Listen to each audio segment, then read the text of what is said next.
Hello friends, welcome to Kanhaiya GS world. मैं सुनीता मौर्य और आज का हमारा टॉपिक है कार्बोहाइड्रेट। इस वीडियो को मुख्य सेविका की परीक्षा को टारगेट करके बनाया जा रहा है। मुख्य सेविका से रिलेटेड बहुत सारी क्लासेस इस चैनल के माध्यम से दी जा चुकी है। अब हम धीरे धीरे करके मुख्य सेविका भर्ती परीक्षा के सिलेबस को कवर करेंगे, ठीक है, क्योंकि यह पूरा पूरा अनुमान लगाया जा रहा है कि अगस्त लास्ट तक या अगस्त तक इस पेपर को कराने का पूरा पूरा चांस है। तो आज का हमारा टॉपिक है कार्बोहाइड्रेट। कार्बोहाइड्रेट से रिलेटेड हम सारे इंपॉर्टेंट क्वेश्चंस देखेंगे, क्या क्या पेपर में आ सकते हैं या फिर कैसे क्वेश्चंस बन सकते हैं। ठीक है, तो स्टार्ट करते हैं हम कार्बोहाइड्रेट के बारे में। कार्बोहाइड्रेट क्या होता है? कार्बोहाइड्रेट हमारा एक बायोमोलिक्यूल है, जैव अणु है। ठीक है, जैव अणु क्या होते हैं? जैव अणु वो केमिकल कंपाउंड होते हैं, वे यौगिक होते हैं जो सभी लिविंग ऑर्गेनिज्म में पाए जाते हैं। जितने भी जीवित जीव हैं सब में बायोमोलिक्यूल्स, जैव अणु पाए जाते हैं और यह जीवन को चलाने के लिए, जीवन को जीने के लिए बहुत ज़्यादा इंपॉर्टेंट होते हैं। बिना जैव अणु के हम जीवन की कल्पना नहीं कर सकते। ठीक है, नाम से ही क्लियर है, जैव अणु। जैव मतलब जीवित, जीवित जीवों के कंपाउंड्स, अणु। ठीक है, तो हमारे बायोमोलिक्यूल्स कार्बोहाइड्रेट होते हैं, प्रोटीन होते हैं, फैट होते हैं, विटामिन होते हैं, बहुत सारे कार्बोहाइड्रेट होते हैं जो जीवन को जीने के लिए उत्तरदायी हैं। बिना इसके हम जीवन की कल्पना नहीं कर सकते। तो आज का हमारा बायोमोलिक्यूल है कार्बोहाइड्रेट। कार्बोहाइड्रेट के बारे में हम डिटेल में यहाँ पे चर्चा करेंगे और कार्बोहाइड्रेट को समझेंगे। तो कार्बोहाइड्रेट वैसे यौगिक होते हैं जिसमें कार्बन, हाइड्रोजन और ऑक्सीजन उपस्थित होते हैं। ठीक है, कार्बोहाइड्रेट वैसे यौगिक होते हैं जिसमें कार्बन, हाइड्रोजन और ऑक्सीजन उपस्थित रहते हैं। देखिए, नाम से ही क्लियर है, कार्बोहाइड्रेट। इसको दो वर्ड में हम तोड़ देते हैं, कार्बो प्लस हाइड्रेट। हाइड्रेट, कार्बो का मतलब क्या हो जाएगा यहाँ पे कार्बो का मतलब कार्बन और हाइड्रेट का मतलब क्या होगा? हाइड्रेट। हाइड्रेट वर्ड किसको इंडिकेट करता है? वाटर को, पानी को। और पानी का फॉर्मूला क्या होता है? H2O। H2O होता है। ठीक है, और यहाँ पे कार्बो का मतलब कार्बन। यहाँ से हम समझ सकते हैं कि कार्बोहाइड्रेट वैसे यौगिक होते हैं जिसमें कार्बन, हाइड्रोजन और ऑक्सीजन की मात्रा होती है और इनका रेशियो क्या रहता है, अनुपात क्या रहता है? 1:2:1।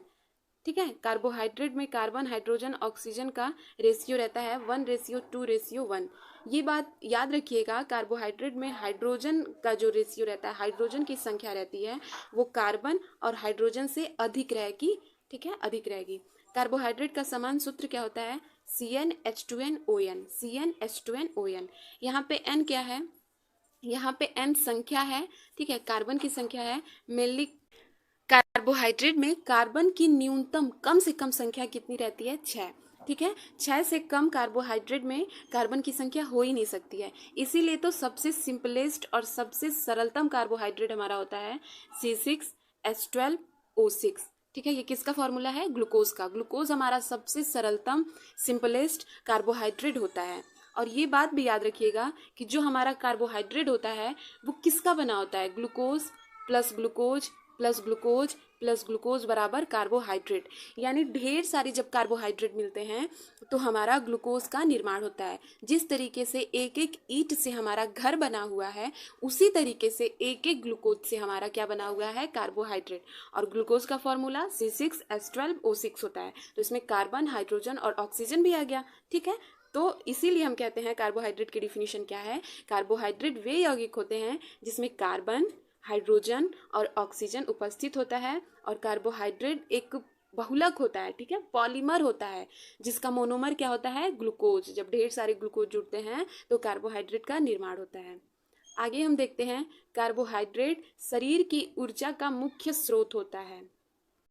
कार्बोहाइड्रेट शरीर की ऊर्जा का मुख्य स्रोत होता है। ऐसा क्यों कहा जा रहा है? क्योंकि हमारे शरीर को 60 से 70% जो एनर्जी मिलती है वो किससे मिलती है? कार्बोहाइड्रेट से मिलती है। 60 to 70% एनर्जी हमको कार्बोहाइड्रेट से ही मिलती है। और ये बहुत इंपॉर्टेंट है, ये ऑप्शनल में पूछ भी सकता है कि वे कौन से जैव अणु हैं जो सबसे ज़्यादा हमको एनर्जी देते हैं 60 to 70%। तो कौन से हैं? कार्बोहाइड्रेट हैं। इसमें 3 बात मेन है याद रखने के लिए। कार्बोहाइड्रेट में कौन कौन से तत्व होते हैं? Carbon, hydrogen, oxygen. रेशियो इनका क्या होता है और ये कितना % एनर्जी देते हैं। ठीक है, ये आगे हम देखते हैं।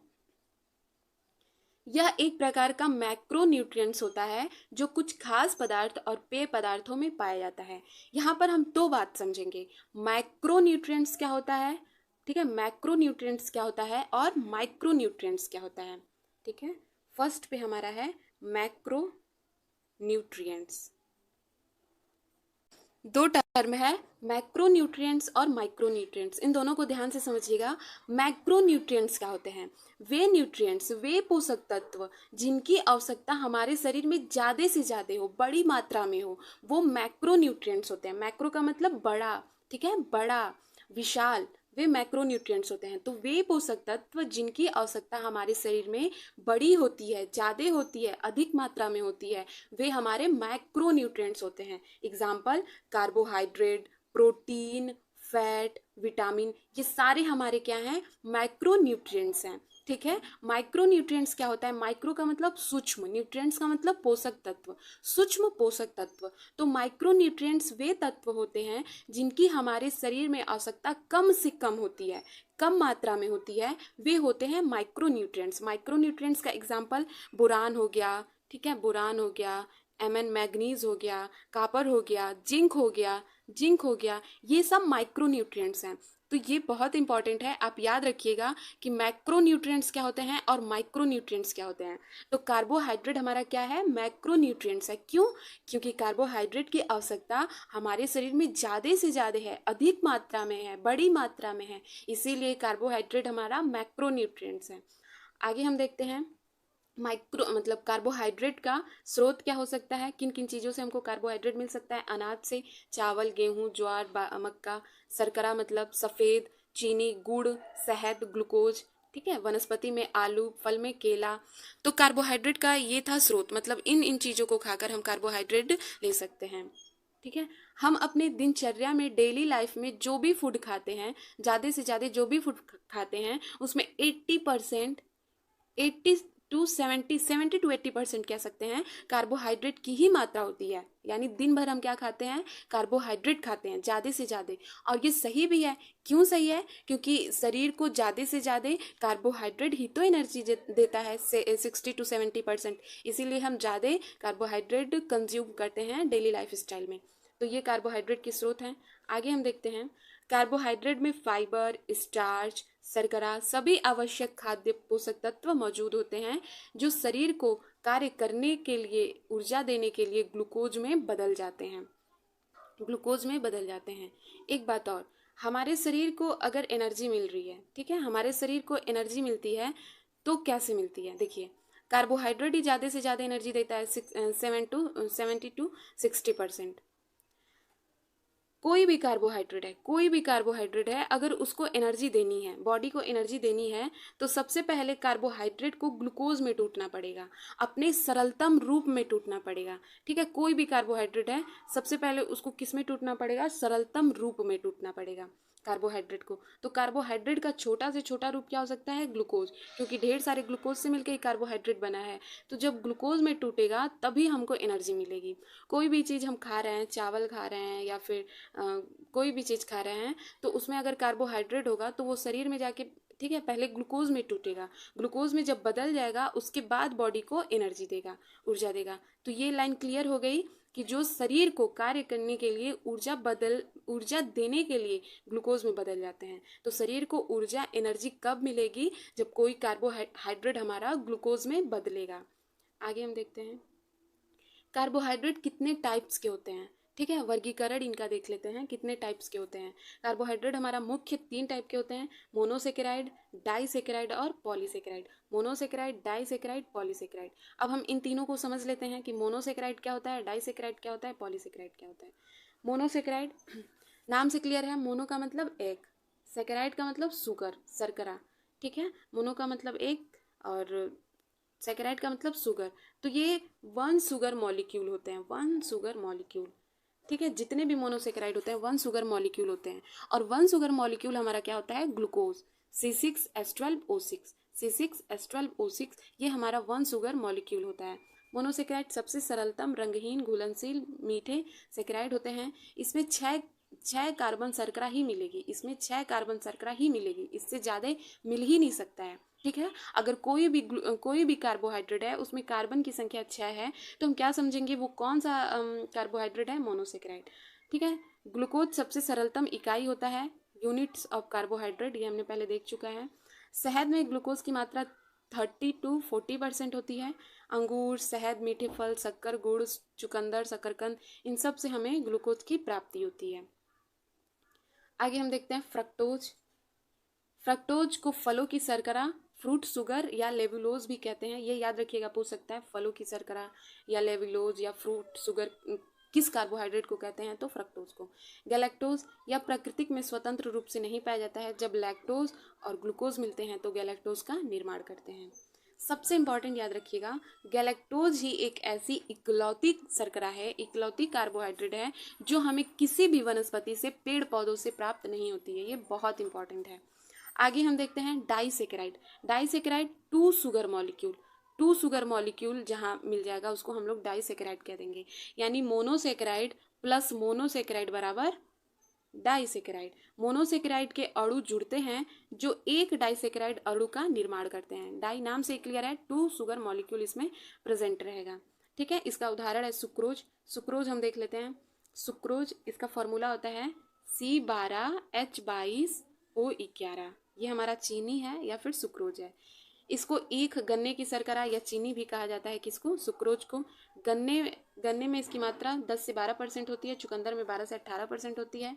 माल्टोज शर्करा को अंकुरित होते हुए बीजों की शर्करा कहते हैं। कोई भी बीज है, जैसे चना भिगो के हम रख दिए तो एक दिन बाद वो अंकुरित हो जाता है, तो उसमें कौन सी शर्करा पाई जाएगी, कौन सी कार्बोहाइड्रेट पाई जाएगी, माल्टोज, ठीक है। ग्लूकोज प्लस ग्लूकोज मिलता है तो हमारा माल्टोज का निर्माण होता है, माल्टोज का निर्माण होता है। लैक्टोज, लैक्टोज हमारा मिल्क शुगर होता है। दूध में जो कार्बोहाइड्रेट पाया जाता है, दूध में जो कार्बोहाइड्रेट पाया जाता है वो हमारा लैक्टोज ही होता है, लैक्टोज। तो ये भी पूछ सकता है। माता के दूध में सर्वाधिक लैक्टोज की मात्रा उपस्थित होती है। आगे हम देखते हैं पॉलीसेकेराइड। पॉलीसेकेराइड क्या होता है, सबसे जटिल होता है। जब ढेर सारे डाइसेकेराइड प्लस मोनोसेकेराइड मिलते हैं तो हमारा पॉलीसेकेराइड का निर्माण होता है और ये नेचर में सबसे अधिक पाया जाता है। पॉलीसेकेराइड की मात्रा जो है नेचर में सबसे अधिक होता है। तो यहाँ से भी क्वेश्चन आ सकता है। स्टार्च, ये पॉलीसेकेराइड का उदाहरण है स्टार्च। ये वनस्पति जगत, पेड़ पौधों से स्टार्च की प्राप्ति होती है। जड़ तने वाली सब्जियों में स्टार्च की मात्रा 20 से 35% रहती है। सूखे बीज जैसे मटर, सेम, ग्वार, फली में 40% स्टार्च रहता है। आगे हम देखते हैं ग्लाइकोजन। ये बहुत इंपॉर्टेंट है। ग्लाइकोजन हमारा पॉलीसेकेराइड है, पता है, और ये बहुत ज़्यादा इंपॉर्टेंट है। ये कहाँ पाया जाता है, ये जीवित मानव के एवं जानवरों के यकृत और मांसपेशी में पाया जाता है। यकृत और मांसपेशी में पाया जाता है कौन, ग्लाइकोजन।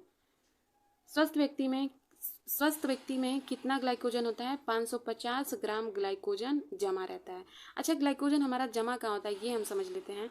जैसे यहाँ पे लिखा है एक जीवित मानव एवं जानवरों के यकृत में, मांसपेशियों में ग्लाइकोजन पाया जाता है। यकृत मतलब लीवर।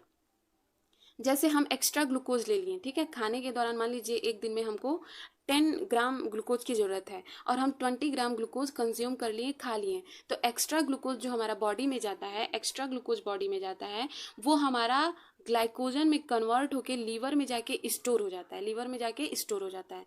और जब हम भूखे रहते हैं, व्रत की कंडीशन रहती है, तो लीवर में स्टोर हुआ ग्लाइकोजन हमको टूट के ग्लूकोज के रूप में एनर्जी देता है, ठीक है, भूखे रहने की या व्रत रहने की कंडीशन में। ये क्वेश्चन भी आता है कि मनुष्य का स्टोरेज फूड क्या होता है, मानव का स्टोरेज फूड क्या होता है, ग्लाइकोजन होता है। और कहाँ स्टोर रहता है, लीवर में स्टोर रहता है, लीवर में स्टोर रहता है, मांसपेशियों में स्टोर रहता है। और एक स्वस्थ व्यक्ति में कितना ग्लाइकोजन स्टोर रह सकता है, कितना ग्लाइकोजन जमा रहता है, 550 ग्राम। बहुत इंपॉर्टेंट है। 550 ग्राम ग्लाइकोजन जो है इकट्ठा रहता है एक स्वस्थ व्यक्ति के लीवर में और मांसपेशियों में। ठीक है, तो ये हमारा स्टोरेज फूड होता है। आगे हम देखते हैं कार्बोहाइड्रेट की कमी से क्या क्या दिक्कत हो सकता है। वजन कम हो सकता है, थकावट एवं कमजोरी, शारीरिक विकास अवरुद्ध हो सकता है, स्वभाव में घबराहट, चिड़चिड़ापन, शरीर की क्रियाशीलता कम हो जाती है, त्वचा पे झुर्रियाँ, कुपोषण, पाचन संबंधी विकार हो जाते हैं। और यदि शरीर में कार्बोहाइड्रेट अधिक हो जा रहा है तो मोटापा ही होगा। मोटापा की वजह से स्फूर्ति नहीं रहेगी, काम करने की क्षमता कम हो जाएगी, शरीर थुलथुला भद्दा दिखेगा। ठीक है, तो मतलब कार्बोहाइड्रेट की अधिकता होती है। कार्बोहाइड्रेट की अधिकता मतलब ग्लूकोज की अधिकता, बॉडी में ग्लूकोज ज़्यादा हो रहा है। अब हमारा लीवर का भी तो एक कैपेसिटी होता होगा ना, ग्लूकोज को ग्लाइकोजन में कन्वर्ट करके उसको स्टोर करके रखने का। ठीक है, तो जब ज़्यादा हम एक्स्ट्रा ग्लूकोज लेंगे तो वो फैट में कन्वर्ट हो जाता है। आगे हम देख लेते हैं परीक्षा की दृष्टि से कुछ महत्वपूर्ण बिंदु। तो हमारे शरीर का लगभग 60 to 70% ऊर्जा कार्बोहाइड्रेट द्वारा ही प्राप्त होता है, पहले हमने देख चुका है। 1 ग्राम कार्बोहाइड्रेट के ऑक्सीकरण से 4 किलो कैलोरी ऊर्जा उत्पन्न होती है, ये बहुत इंपॉर्टेंट है। ऐसे पूछ सकता है जब 1 ग्राम कार्बोहाइड्रेट बर्न होता है, जलता है, तो कितना कैलोरी मिलता है? 4 कैलोरी ऊर्जा प्राप्त होती है। मांसपेशी तथा यकृत के ग्रहण के बाद जो ग्लूकोज बचता है वह ग्लूकोज वसा में बदल जाता है और यही वसा वसीय तंतुओं के आकार में बच जाते हैं। जैसे हम एक्स्ट्रा ग्लूकोज ले लिए, ठीक है, अब लीवर की जितनी कैपेसिटी रहेगी उतना ही स्टोर करेगा, उसके बाद जो ग्लूकोज बच जाता है वो किस में कन्वर्ट होता है, ये क्वेश्चन आ सकता है। बचा हुआ ग्लूकोज किस में कन्वर्ट होता है? फैट में कन्वर्ट होता है। महिलाओं में 20 से 25% वसीय तंतु त्वचा के नीचे पाया जाता है। ये भी क्वेश्चन आता है, महिलाओं में जो फैट होता है, वसीय तंतु होता है, वो पुरुषों की तुलना में अधिक होता है। तो ये थे कार्बोहाइड्रेट से जुड़े कुछ इंपॉर्टेंट पॉइंट्स जहाँ से पेपर में क्वेश्चंस आ सकते हैं। तो आशा करती हूँ आप सबको कार्बोहाइड्रेट वाला टॉपिक समझ में आया होगा। वीडियो कैसी लगी कमेंट करके बताइएगा और थैंक यू सो मच।